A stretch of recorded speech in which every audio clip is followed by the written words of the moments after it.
2022년 5월 넷째 주인 오늘은 지난 한 주간 호주에서 가장 이슈가 된 뉴스를 소개해드리도록 하겠습니다. MK의 시드니입니다. 지난주 이슈가 된 소식은 총선에서 노동당이 승리를 거두면서 앤소니 알바니지가 호주 31대 연방 총리가 된 소식과 다시 한번 최저치를 기록한 4월 호주 실업률, 완화된 입국 절차를 발표한 호주에서 한국 입국 절차 관련 소식을 전해드립니다. 5월 21일 연방 총선에서 노동당이 승리를 거두면서 자유당 연립의 9년 집권에 마침표를 찍었습니다. 전국의 7천여 개 투표소에서 실시된 이번 연방 총선 투표에 참석한 유권자 수는 1,700만 명 이상으로 역대 최고치를 기록했는데요.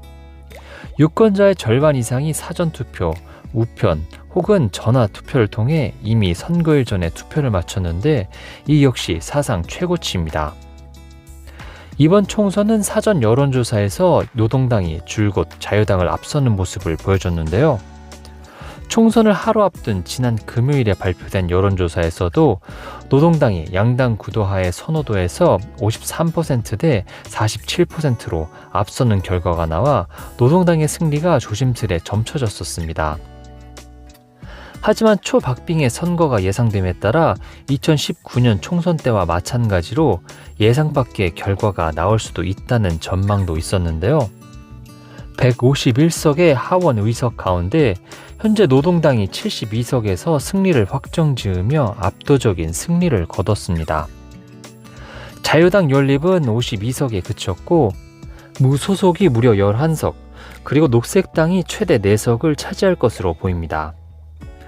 비록 자유당 연립은 참패했지만 노동당은 하원 과반 의석인 76석 확보가 아직 불투명한 상황인데요.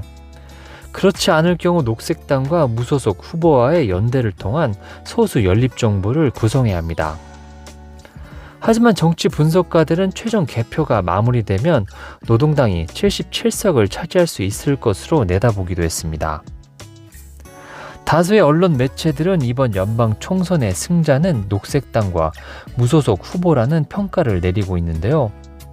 실제로 노동당이 이들과 소수 연립 정부를 구성해야 할 경우 호주 정치 구도는 획기적으로 변함과 동시에 거대 여야의 입지는 크게 잠식될 것으로 보입니다. 이에 대해 녹색당은 기후변화 정책에 대한 국민적 명령이다라는 논평을 냈습니다. 노동당이 승리함에 따라 노동당 당수였던 앤소니 알바니지가 오늘 오전 9시 캔버라 정부 청사에서 호주의 제31대 연방 총리로 취임했습니다. 이와 함께 리처드 말스 신임 연방 부총리, 짐 차머스 재무장관, 케이티 갤리거 재무장관, 페니월드 외무장관도 오늘 취임식을 가졌습니다. 알바니지 당수는 이탈리아 혈통으로 앵글로 켈트족이 아닌 호주 최초의 연방 총리인데요.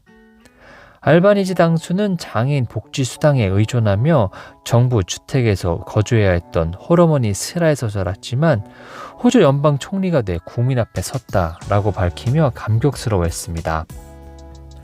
알바니지는 선거 기간 동안 다문화 사회 호주에서 여러분이 무엇이든 이룰 수 있다는 메시지가 될 것이라고 공언해 왔었습니다.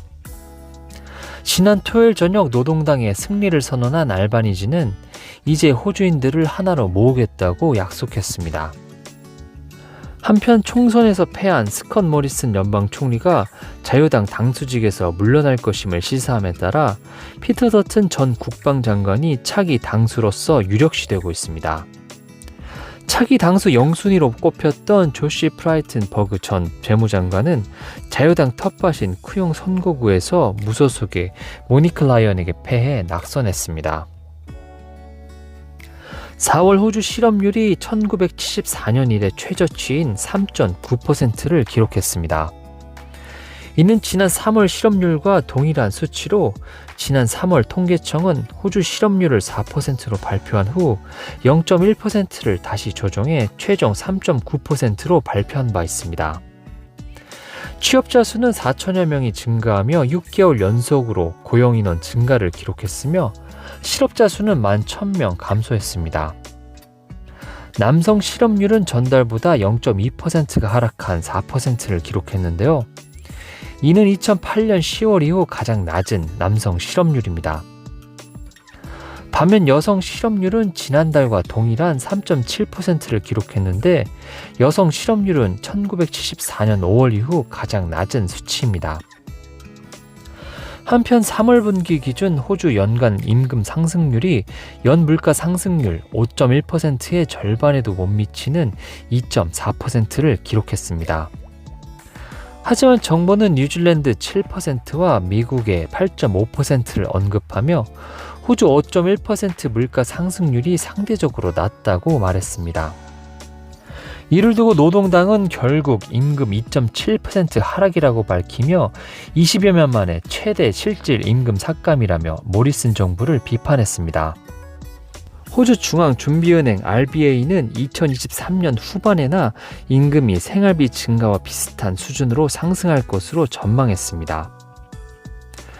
한국이 호주에 대한 국경을 개방하고 호주를 대상으로 지난 4월 1일부터 K-ETA 제도를 실시하면서 많은 호주 여행객 및 동포들이 한국을 방문하게 됐는데요.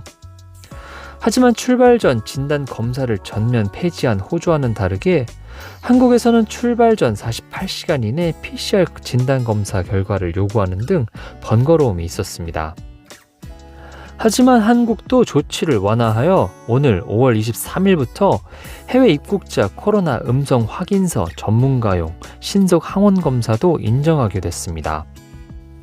전문가용 신속 항원 검사는 기존 PCR 검사를 받던 패솔로지 검사 업체 혹은 일반 병원이나 GP 등을 통해서도 소정의 비용을 지불하고 증명서를 받을 수 있습니다. 또한 6월 1일부터는 기존 도착 후 1일차에 시행하는 PCR 검사 시기를 입국 후 1일에서 3일 이내로 조정하고 입국 6일에서 7일차에 시행됐던 항원검사 의무사항을 자가 신속 항원검사 권고로 완화할 예정입니다. 또한 미성년자 접종 완료자 기준도 완화되어 만 12세부터 17세의 경우 3차 접종까지 할 필요 없이 2차 접종 완료 후 14일이 경과하면 한국에서 접종 완료자로 분류가 되고 그동안 만 6세 미만에게만 허용이 됐던 격리 면제를 만 12세 미만으로 확대 실시합니다. 오늘은 총선에서 노동당이 승리를 거두면서 앤소니 알바니지가 호주 31대 연방 총리가 된 소식과 다시 한번 최저치를 기록한 4월의 호주 실업률, 완화된 입국 절차를 발표한 호주에서 한국 입국 절차 관련 소식을 전해드렸습니다. 이번 주 호주 주간 뉴스는 여기까지고 다음 주에 다시 찾아뵙겠습니다.